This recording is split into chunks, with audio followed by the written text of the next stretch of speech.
এই মুহূর্তে আমি রয়েছি ধলাই বিধানসভার জীবনগ্রাম জিপির দেবীপুরে। এখানে একটি নালার মধ্যে একটি মৃতদেহ উদ্ধার হয়েছে।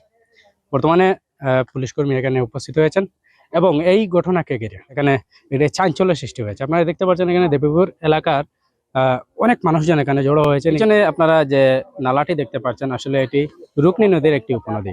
এখানে সাধারণত এত বেশি জল হয় না, কিন্তু বর্ষাকালে যেহেতু কোনো চারিদিকে ফ্লাড হচ্ছে, বন্যার সমস্যা দেখা দিয়েছে, তো এখানে জল একটু বেশি দেখাচ্ছে। তো আসলে একটি রুকনি নদীর উপনদী। আর আমরা বর্তমানে রয়েছি দেবীপুরে ধলাই বিধানসভার অন্তর্গত জীবনগ্রাম জিপির।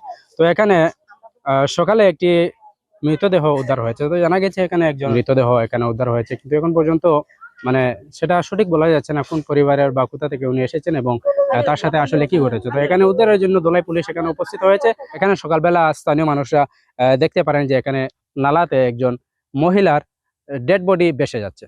তো স্থানীয় মানুষরা দেখার জন্য জড়িত হন এবং সংবাদ মাধ্যমে তারা খবর দেন এবং পুলিশ প্রশাসনকে খবর দেন। ইতিমধ্যে পুলিশ প্রশাসন এখানে উপস্থিত হয়েছে। ধলাই থানার ইনচার্জ এখানে উপস্থিত হয়েছেন, স্বয়ং তিনি এখানে ইনভেস্টিগেশন করছেন। তো পরবর্তীতে কি আসে সেটা অবশ্যই আপনাদেরকে জানিয়ে দেবো। এবং আমরা যা শুনতে পেরেছি যে গত 6 আগস্ট বৃহস্পতিবার এখান থেকে একজন মহিলা নিখোঁজ হয়েছিলেন। তো এখন পর্যন্ত আমরা স্পষ্ট বলতে পারবো না যে এই নিখোঁজ হওয়া মহিলা কি এখানে মৃতদেহ পাওয়া গেছে, তো সেটা এখনো স্পষ্ট নয়। পরবর্তীতে আমরা জানিয়ে দেব এই মহিলা কে এবং কোথা থেকে এসেছেন। তো বিস্তারিত দেখতে থাকবেন ঈশান বাংলার প্রতিবেদনে। আমি সাথে রয়েছি বনি লস্কর।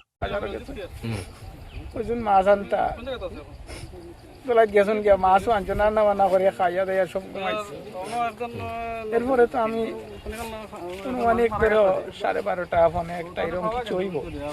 আমি তো বাইরে বাড়িতাম, খসলামে ধরছে, দেখি দরজাটা খোলা। দরজা খোলা হিসাবে আমি সেও মনে হয় বাইরে গেছে। আমিও গেছি বাথরুমে, গেছি বাথরুম তো সেও নাই, দরজা খোলা কি ওই গরজ তো ইয়ে সব দেখলাম যে তো টাইম করো নাই। ওই তো আশপাশ খোঁজাখুঁজি করলাম, ডাকিলাম আমার ঘরের সবাই। ওই কাতুকি করতে পারতে তো আমি আইনের আশ্রয়ে লইলাম। আজকেও আমি টানাতেও আসলাম। আর আমার গ্রামের মানুষ কইছেন আচ্ছা আমরা ওই জায়গাটা দেখবো। সকালে আমরা 5-6 জনে হোসাইট পর্যন্ত দেখছি, মনের সন্দেহে আর কি। ওই সবে কইতরা তোরা চাও নদীটাও চাও, তো সবার কথা ফালাইছি না, আমি দেখছি। ওই আমি গেছি টানাতে, তারা কে কে আইসে এইখানে আইয়া অন্য দেখছে। তারা এই আমার ফোন করছে যে আমরা তো একটা মানুষ পাই দিছি। ও তো আমি লগে লগে কষি স্যারকে কইছি স্যার এরকম সন্দেহ নাই আপনার? আমি তো সন্দেহ কিতা যার যেটা দিছি 2টা আননোন নাম্বার পাইছিলাম মোবাইলত, আমার স্ত্রীর মোবাইল। ও 2টা নাম্বারের উপরে আমি স্যার তারারেও কইছে স্যার ও 2টা নাম্বার একটু দেখিলেন আপনারা। তার লগে আমার স্ত্রীর যে অত লম্বা লম্বা আলাপ হয়েছে 6 তারিখ দিনের বেলা রাত্র পর্যন্ত, আমি এই নাম্বারটা চিনছি না বা কার কে হইতে পারে। তখন থানা থেকে তারা কনফার্মেশন করছেন 2 ব্যক্তি।